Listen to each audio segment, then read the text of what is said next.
साथियों नमस्कार। ये है सोनी का सुप्रसिद्ध रेडियो ICF P36 P36। जिस समय रेडियो रिलीज हुआ होगा उस समय तो हमारा चैनल नहीं था, किंतु अभी भी अनेक साथियों को ये रेडियो उन YouTube चैनल्स से मिल जाता है जो पुराने रेडियो बेचते हैं, या फिर उन जगहों से मिल जाता है जो पुराने रेडियो बेचते हैं। हालांकि थोड़ा महंगा मिलता है, जैसे कि मुझे ये 4500 रुपये 4500 रुपये में मिला था। तो आज के समय क्योंकि ये चैनल है तो मैं आपको ये अवश्य बता सकता हूँ कि इतने महंगे दामों में इस रेडियो को लेना उचित है या नहीं। तो चलिए शुरू करते हैं इसका रिव्यू वीडियो।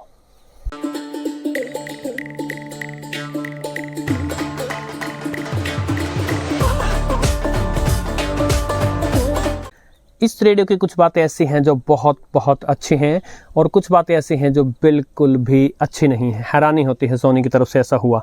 तो इन सभी बातों को देखेंगे और साथ ये देखेंगे क्या ये अपने महंगे प्राइसेस को जस्टिफाई करता है। लेकिन उससे पहले यदि आपने इसका इंट्रोडक्शन वीडियो नहीं देखा था तो मैं चाहूँगा आप पहले इसका इंट्रोडक्शन वीडियो देखें, लिंक डिस्क्रिप्शन में है। यदि बात करें इसके डायमेंशंस की तो विड्थ में है ये 5 इंच से थोड़ा सा ज़्यादा और हाइट में है ये 2.5 इंच से थोड़ा सा ज़्यादा और डेप्थ में है ये 1.5 इंच से थोड़ा सा कम। इसका भार सोनी ने जो इसके साथ मैनुअल आता था उसमें बैटरीज के साथ सेल्स के साथ बताया था 220 ग्राम। तो आप मानकर चलिए बिना सेल्स के ये लगभग 170 से 175 ग्राम के बीच रहा होगा। जो विप एंटेना इसके साथ आया है ये 17 इंच है हाइट में और मजबूत क्वालिटी का है। और जैसा मैंने इसके इंट्रोडक्शन वीडियो में बताया था ये मेड इन चाइना रेडियो है। तो चाइना में, चीन में बनाने के कुछ नेगेटिव इफ़ेक्ट्स भी होते हैं। हालांकि जैसा कि मैंने वीडियो में बताया था कि वो तो कंपनी पर है कि कितना खर्चा वो लगाना चाहते हैं वहाँ की फैक्ट्री में, उस हिसाब से रेडियो बनेगा। किंतु फिर भी चाइना में बनाने के कुछ दुष्प्रभाव होते हैं। जैसा मैंने वीडियो में दिखा दिया था कि ये एंटेना जिस स्क्रू से जुड़ा है वहाँ जंग आ चुका है। वैसे रेडियो अच्छी बिल्ड क्वालिटी वाला है, मजबूत है, हाथ में उठाने से ही पता चलता है कि एकदम मजबूत रेडियो है ये। जो फ्रंट फायरिंग स्पीकर इसमें दिया गया है ये 2.25 इंच का स्पीकर है, 8 ओम का और 100 मिलीवॉट 100 मिलीवॉट का है ये। साउंड क्वालिटी के बारे में आगे चर्चा करेंगे। और अब हम इसके कंट्रोल्स एंड फीचर्स देख लेते हैं। फ्रंट में ये स्पीकर पैनल है और ये फ्रीक्वेंसी पैनल दिया गया है। ब्लैक कलर पर ये ऑरेंज कलर की ट्यूनिंग नॉब जचती है। राइट साइड में ये ऑन ऑफ स्विच है और यही इसका बैंड स्विच है एक साथ। लेफ्ट हैंड साइड में हेडफोन जैक है और वॉल्यूम कंट्रोल नॉब दी गई है। हेडफोन जैक जो है उस पे साउंड क्वालिटी, जब इस रेडियो की साउंड क्वालिटी की चर्चा करेंगे तब इसकी चर्चा करेंगे हम। यहाँ मैं ये बता देना चाहूँगा, यहाँ से आपको मोनो आउटपुट मिलती है, यानी आप हेडफोन्स लगाते हैं तो साउंड तो आपके दोनों तरफ सुनाई देगा आपको, किंतु वो एक जैसा साउंड होगा। इसकी टॉप साइड पर मॉडल का नाम है और ट्यूनिंग नॉब दी गई है। इसके बारे में थोड़ी ही देर में चर्चा करेंगे। इसकी बॉटम साइड पर इसके मॉडल का नाम एटसेट्रा और कुछ स्पेसिफिकेशंस दी गई हैं। ये बात मुझे अच्छी लगी कि ये किसी स्टिकर के थ्रू देने की बजाय जो है इस पर ही उन्होंने रेडियो पर ही एक प्रकार से इम्प्रिंट किया है।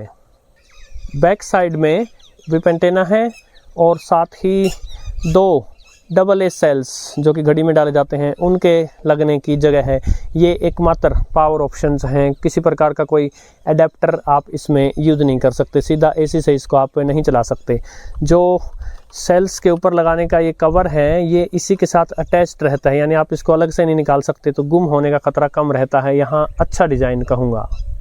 अब यहाँ मैं इसके डिज़ाइन को ट्रूली एक बॉक्सी डिज़ाइन कहूँगा, यानी ये रेडियो जो है ये प्रकार का एक बॉक्स बनाकर देने का प्रयास किया गया है। इसके लिए मैं आपको कुछ चीज़ें दिखाता हूँ। ये देखिए टॉप में जो ट्यूनिंग व्हील दिया है, यदि मैं अपनी उंगली यहाँ से फिराता लाऊं तो इसके ऊपर से सीधा निकल जाएगी, यानी इसको थोड़ा धंसाकर बनाया गया है, यानी ये जो है एक प्रकार से पूरा बॉक्सी डिज़ाइन रहे, ये ट्यूनिंग नॉब बाहर न उभरे। यही बात लेफ़्ट साइड में इसके वॉल्यूम नॉब के बारे में बताई जा सकती है कि ये इस जो सतह है इस सतह के अंदर ही है, ये इससे उभरा नहीं है। और यही बात इसके बैंड स्विच या ऑन ऑफ स्विच के बारे में कही जा सकती है कि जब उंगली यहाँ से फिराई जाती है तो उसे कुछ एक्स्ट्रा उभरा हुआ पार्ट नहीं लगता। बिल्ड क्वालिटी जैसे मैंने पहले बताया in general solid build quality है, किंतु कुछ इश्यूज़ इसके साथ समय के साथ इसमें आ गए हैं जिनमें साफ पता चलता है कि चीन में बनाने का नुकसान हुआ। एक जैसे मैंने बताया एंटेना जो जुड़ा है वो स्क्रू उस पर जंग आ चुका है। एक और चीज़ दिखाता हूँ, समय के साथ इस बैंड स्विच में प्रॉब्लम आ चुकी है।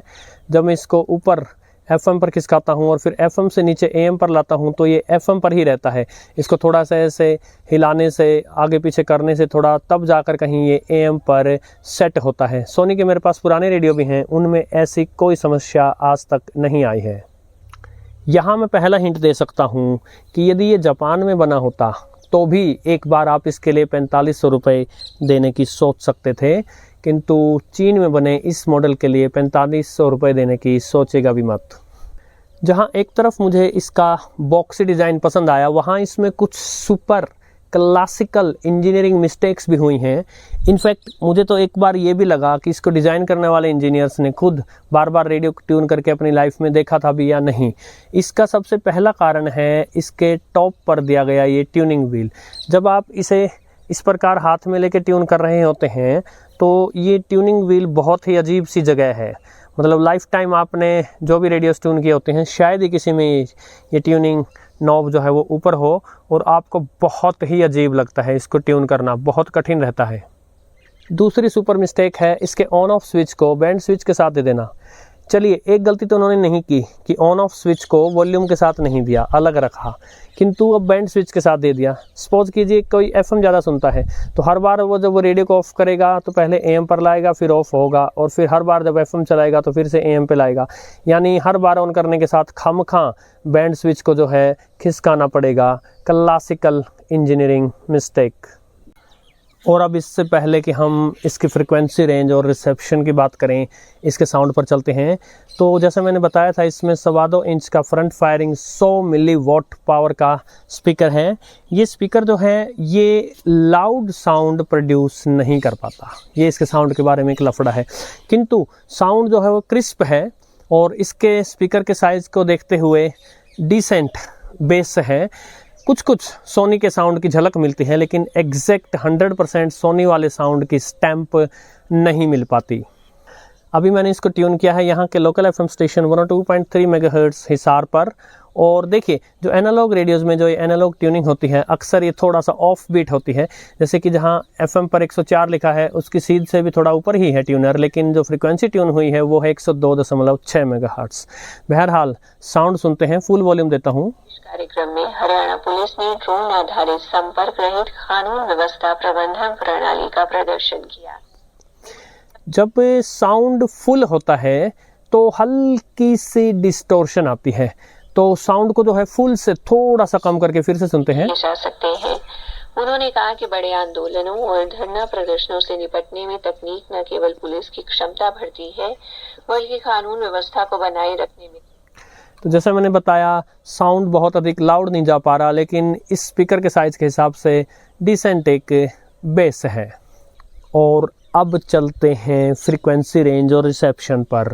तो ये 2 बैंड का रेडियो है, AM और FM। सबसे बड़ी बात, आप पैसा भी लगा रहे हैं, आज के समय आपको महंगा भी मिलता है और शॉर्ट वेव बैंड नहीं मिलता।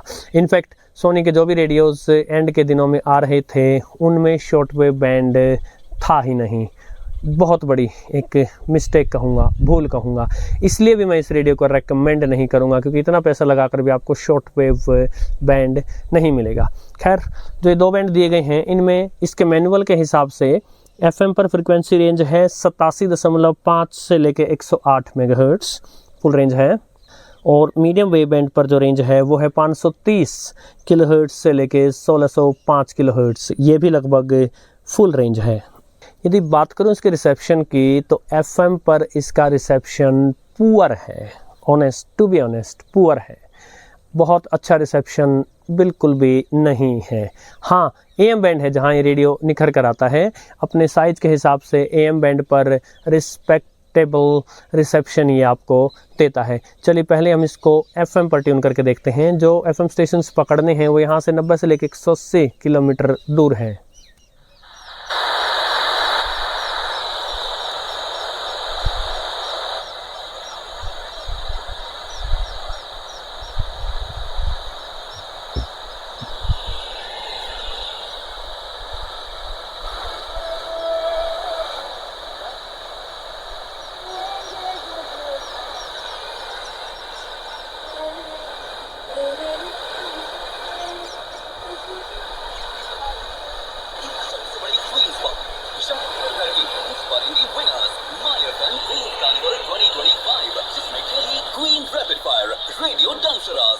बॉलीवुड क्विज गेम्स और देहरादून पाओ अपना घर। अब 50 से ज्यादा ग्लोबल ब्रांड्स का विश्वास, अपना भविष्य बनाएं SVT के साथ। आए पश्चिम भारते प्रचण्डवृष्टेः सम्भावना प्रकटिता, अपि च पञ्जाबराज्ये जलप्रलयानन्तरं चलत रामचंद्र, ठुमक चलत रामचंद्र, बाजत पैजनिया। कार्यक्रम कृषि जगत। रामाकृष्ण ज्वेलर्स आज का 22 कैरेट हॉलमार्क गोल्ड ज्वेलरी का रेट है 95,003।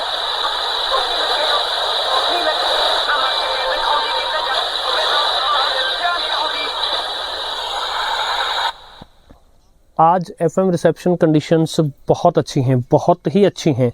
इसलिए जो है ये कई दिल्ली वाले स्टेशंस को थोड़ा सा उनकी झलक भर पकड़ रहा था, किंतु नॉर्मल जो रिसेप्शन कंडीशन होती हैं उनमें इसका रिसेप्शन बहुत ही डाउन आ जाता है।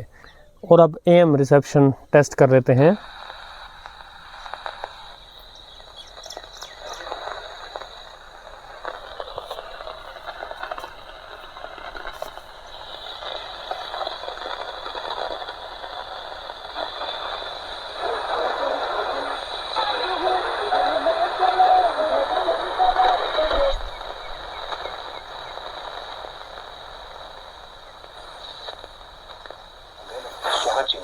यद्याजिन् नगरे आरभ्यते। प्रधानमंत्री नरेंद्र मोदी द्विदिवसीय चर्चायां इंद्रप्रस्थ स्टेशन हर्ट्स 19 किलोहर्ट्ज भविष्यति। शिखर सम्मेलने संघटनस्य 25 वर्षाणाम् उपलब्धीनां समीक्षा।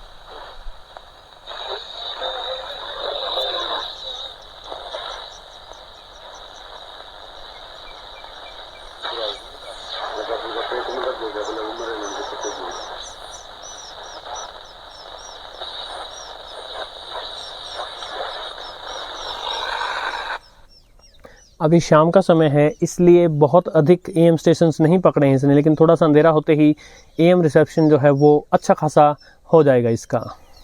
यदि कुछ और टेक्निकल बातें करें तो ये सोनी की CXA 1019S IC पर चलता है, प्योर एनालॉग रेडियो है। जैसा कि मैंने इसके इंट्रोडक्शन वीडियो में भी बताया था, बहुत सारे सोनी के मॉडल जो एंड में आ रहे थे वो अभी तक प्योर एनालॉग आ रहे थे, केवल कोई ही मॉडल ही DSP की तरफ गया था। इसके साथ साथ हेडफोन जैक्स के बारे में जैसे मैंने बताया, मोनो साउंड मिलेगा आपको, एक बात। दूसरी बात, वहाँ भी बेस की कमी थोड़ा सा खलती है, जैसे इसके साउंड में बेस की कमी खलती है वैसे वहाँ भी बेस की कमी हल्का सा खलती है। तो साथियों, एंड में मेरा वर्डिक्ट देखिए, ये रेडियो, इसकी सॉलिड बिल्ड क्वालिटी, एक डिसेंट से साउंड और सोनी के स्टैंप की वजह से मैं आपको 2000 या हद से हद 2500 रुपये तक तो रेकमेंड कर सकता हूँ, लेकिन उससे ऊपर का प्राइस देना इस रेडियो के लिए बिल्कुल भी मेरी तरफ से रेकमेंडेड नहीं है। एक बात और साथियों, विंटेज रेडियोस या पुराने रेडियो महंगे दामों पर बेचे जाते हैं।